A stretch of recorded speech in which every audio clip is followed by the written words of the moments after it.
예, 랭킹 2위는 내일이면 후보가 결정되는 더불어민주당 경선 소식입니다. 잠시 후 3시부터 호남권 합동 연설회를 시작하는데요. 핵심 지지층이 있는 지역인 만큼 새 후보자들이 공을 많이 들였습니다. 영상으로 보고 오시죠. 대한민국은 지방이 소외되고 있고 또 지방 소외 중에서도 호남이 또 소외되고 있습니다. 호남의 4위 후보면 말하는 공약을 다른 후보보다는 더 챙겨서 지키지 않을까? 민주당이 잘못할 때 거쳐가준 것이 호남의 강원도입니다. 예, 이 새 후보 중에서요. 특히 이재명 후보가 사실 지금까지 경선 기간 동안 외부 일정을 좀 최소화했었거든요.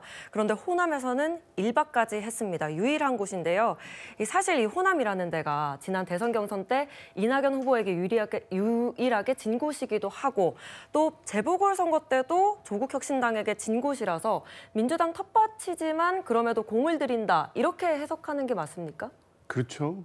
이 호남이라는 곳이 민주당에 대해서 전폭적인 지지를 보내주시지만 잘 못하거나 부족할 때는 또 가차없이 회초리를 드는 것입니다. 네네. 이제 그런 측면을 고려하면 최근에 이제 첫날 투표율이 낮은 거에서부터 시작해서 좀 경고음이 들렸기 때문에 이재명 후보를 비롯해서 민주당 전체가 약간 긴장하고 있는 건 분명하고요. 예. 이번 대선의 여러 가지 의미를 고려할 때 정권 교체를 하더라도 그냥 정권 교체가 돼서는 안 된다. 압도적 정권 교체를 해야 되고 그 기반은 당연히 호남에서의 전폭적 지지가 뒷받침돼야 됩니다. 또 호남의 어떤 이 여론은 수도권에 바로 영향을 미치기 때문에 호남에서의 경선 결과 또 그 만들어가는 과정, 분위기 이게 대단히 중요해서요. 그래서 이재명 후보를 비롯해서 이제 다른 후보들도 여러 가지 정성을 들이고 있고 혹시 그 사이에 우리 호남에 계신 분들이 민주당 또 각 후보에 대해서 좀 부족함을 느끼는 게 있는지 이런 부분들에 대해서 세심하게 살피기 위해서 1박 2일 일정을 하시면서 오늘 순회 경선에 대비해 오신 걸로 알고 있습니다. 예, 방금 말씀해 주셨듯이 투표율도 관건입니다. 어제까지 3일차를 기준으로 봤을 때요. 호남권의 권리당원 투표율이 다른 지역에 비해서 보시면 낮긴 낮거든요. 이종근 평론가님, 네네. 이유가 뭐라고 보십니까? 일단 호남에서 봤을 때 이재명이라는 정치인, 이재명 후보라는 상품이 가능성이 있느냐. 호남은 언제나 전략적 투표를 해왔거든요. 이를테면 호남이 배출한 대통령이 노무현 대통령과 문재인 대통령인데 전부 다 PK입니다. 왜? PK 출신을 선택함으로써 영남권을 갈라칠 수가 있다. 영남권의 일부 표를 갖고 오고 호남이 보탠다면 이것이 승리의 공식이다. 지금까지 이렇게 해왔는데 이재명 후보가 PK에서 어떤 득표율이 높다든지 물론 이번에 영남권이 좀 높긴 했습니다만 PK에 가서 재보궐에 전적으로 뛰어들었는데도 사실 금정구에서 졌다든지 이런 결과를 갖고 오고 또 TK 출신이지만 TK에서 얼만큼 표를 갖고 올 것인가 여기에 대한 아직 의문부호가 있는 것 같아요. 그래서 지난번에도 이낙연 후보한테 졌고 지금도 투표율이 높지 않다는 건 이재명 후보에 대한 아직도 고민 중이다라는 것이 드러나는 셈이 돼서 사실상 이재명 후보가 굉장히 고민을 해야 될 물론 자신이 득표율은 높겠지만 투표율은 상당히 꼬리표처럼 계속 붙는 그런 그 의문부호로 이재명 후보가 느끼게 될 거예요. 예, 저희가 그래서 호남 바닥의 민심을 직접 들어봤습니다. 많이 조사를 많이 받았잖아요. 그래갖고도 결벽하면 된 거 아니에요? 이 탄핵 청구를 조금 깨끗하게 마무리하실 분은 그래도 이재명 후보가 제일 나을 것 같아요. 당은 당원들의 것이고 이재명이 당이 아닙니다. 민주당의 체질하고도 맞지 않아서. 네, 호남 민심을 들어보니까 이 후보가 선거법 2심에서 무죄를 받아서 안심한 사람도 있지만 일극 체제에 대한 우려나 또 체질 이야기까지 나오는 상황입니다. 이런 상황에서 이재명 후보 90% 득표율로 대선 후보는 이재명, 이른바 9대명이라고 불리죠. 이걸 9대명을 넘보고 있는 상황인데요. 그래서인지 어제 마지막 TV 토론에서 이런 속마음도 꺼내놨습니다. 정치 보복은 하면 안 된다는 건 명확한데 실제로 그 점에 대한 의심들이 많아요. 제가 아무리 약속을 해도 이해를 안 하더라고요. 의심을 계속하는데 혹시 방법 없을까요? 정치 보복과 내란 세력에 대한 법적 처벌은 확실하게 구분을 해야죠. 내란 세력을 법적으로 처벌하는 게 마치 정치 보복인 것처럼 그렇게 얘기하는 것은 그건 어불성설이고요. 기득권 가진 거 우리부터 내려놓으면서 그 진정성을 보이는 것, 그리고 말을 해도 잘 안 믿는 그런 건 참 안타깝습니다. 네. 그런 신뢰 자산을 쌓는 것, 그런 것들이 중요하다고 생각합니다. 네, 마지막 TV 토론이었는데요. 성춘 부의장. 예. 저도 어제 밤늦게까지 이제 민주당 경선 토론회를 봤는데 아까 국민의힘 경선과는 좀 다르게 치열한 경론이라든지 좀 이런 부분이 부족했던 것 같은데 그래서 좀 흥행이라든지 이런 부분에 빨간불이 들어온 거 아니냐 이런 해석도 나와요. 뭐 양쪽 토론의 장단점이 명확한 것 같습니다. 국민의힘 토론은 치열하고 흥행도 높았지만 지금 기억에 남는 거는 저는 깐쪽이라는 두 글자인 것 같거든요. 그렇기 때문에 국민들 보시기에도 치열하고 재밌게 봤다라고 합니다만 그래서 국민의힘 토론을 통해서 검증된 건 무엇이지? 라고 떠올렸을 때 딱히 떠오르는 건 없는 것 같아요.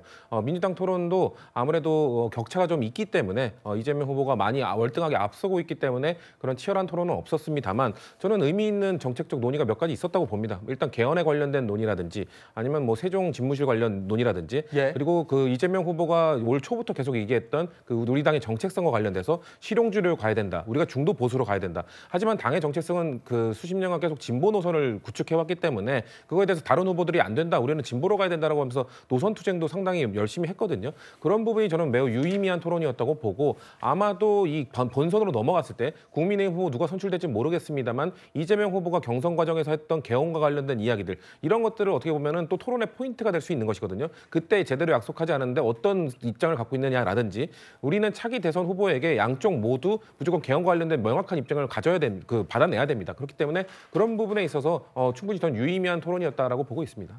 네.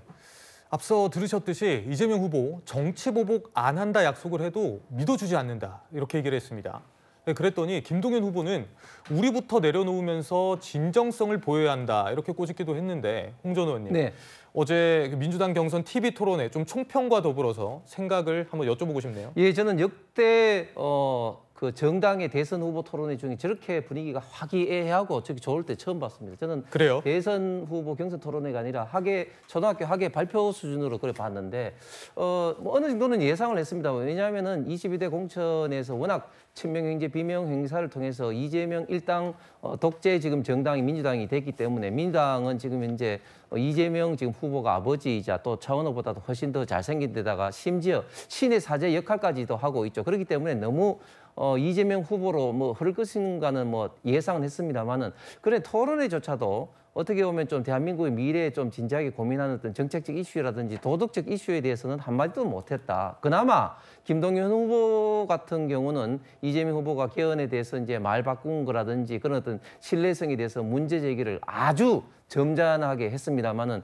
김경수 후보 같은 경우는 그런 것조차도 하지 않은 것들이 저는 김경수 후보는 왜 나왔나 이런 어떤 의문 부호가 됩니다. 특히 정치 보복에 대해서는 많은 국민들이 사실은 이재명 후보에게 대해서 우려하는 것들이 이재명 후보의 좀 잔인함이죠. 친명 그 행제, 비명 행사도 그렇지만 또 이재명 후보 또 주변에 많은 또 극단적인 선택을 하신 분들도 있는데 과연 어떤 정치 보복이 정말 정권이 바뀌어서는 적폐청산 시즌2가 아니라 내란 족식, 내란 청산을 명분으로 해서 어마어마하게 정치 보복을 할 것이라는 우려가 있는데 본인 스스로 자꾸 안 하겠다 하니까 오히려 자꾸 떠오르는 말이 있습니다. 내가 안 한다고 하니까 진짜 안 하는 줄 알았겠느냐 이런 어떤 말이 떠오를 정도로 참 우려스러운 어떤 현상인 것 같습니다.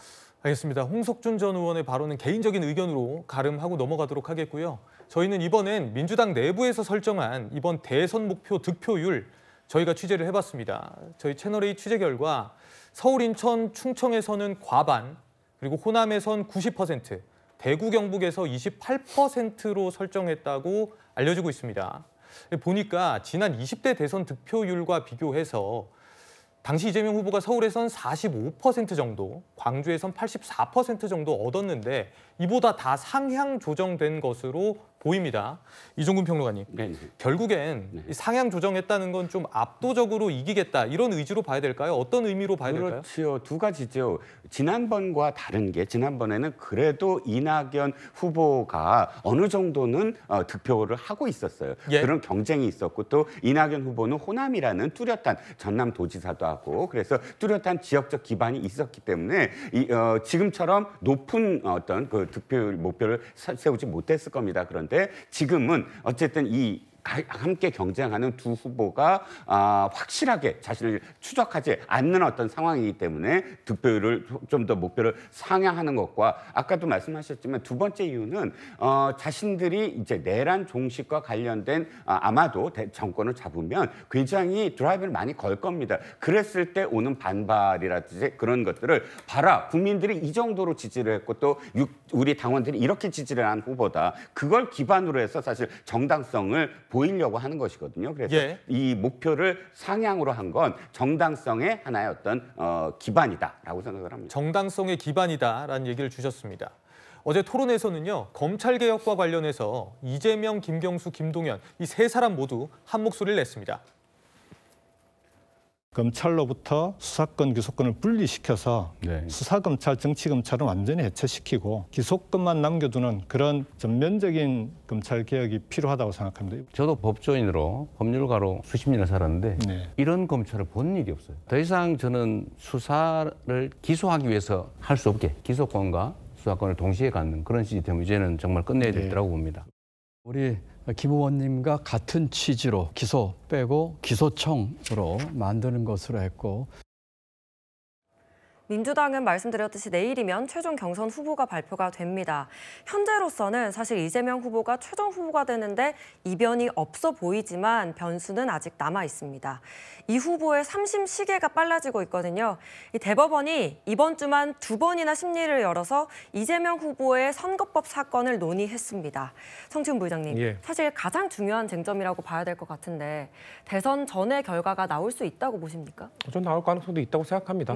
당 일부에서는 이거에 대해서 좀 우려 섞인 시선으로 바라보는 분들도 있거든요. 대법원이 좀 무리해서 밀고 나가는 건 아니냐라는 걱정도 하는데 전 그렇게 걱정할 필요가 없다고 생각합니다. 왜냐하면 일단 파기자판 가능성은 매우 희박하고요. 그리고 2심 무죄인데 이것을 뒤집고 파기 환송할 가능성도 매우 극히 낮습니다. 그렇기 때문에 국민들 보실 때에는 오히려 공직선거법이라는 이런 거를 하나 털어내는 것도 대법원 판결까지 나오는 것도 저는 당 차원에서 그리고 이재명 후보 차원에서도 나쁠 게 없다라고 보고 있기 때문에 물론 지금 대법원이나 사법부에 대한 불신 이런 걸 갖고 있는 마음은 알겠으나 저는 대법원이 너무 무리해서 이거 일정을 추진하진 않는다고만 한다면 제가 아까 말씀드린 그 가능성과 그 전례로 봤을 때 이걸 무리하게 뭐 뒤집는다거나 이럴 가능성은 저는 안 보이기 때문에 이거를 그냥 겸허하게 받아들이고 준비하는 것도 당이 해야 될 태도가 아닌가 저 개인적으로는 그렇게 생각하고 있습니다. 그 말씀해주신 구체적인 경우의 수를 저희 같이 좀 살펴보겠습니다. 우선 경우의 수가 대선 전에 선고가 된다면 뭐 무죄가 나올 수도 있고요. 그러면 사법 리스크 일부가 해소가 되겠죠. 파기 환송이 돼서 2심으로 사건이 내려간다면 사실 시간은 좀 걸릴 거고요. 또 파기 자판으로 유죄가 확정된다면 대선 출마가 불가능한 상황인 겁니다. 자, 홍 전 의원님. 가능성들이 이렇게 나오고 있는데요. 어느 가능성을 좀 가장 높게 보십니까?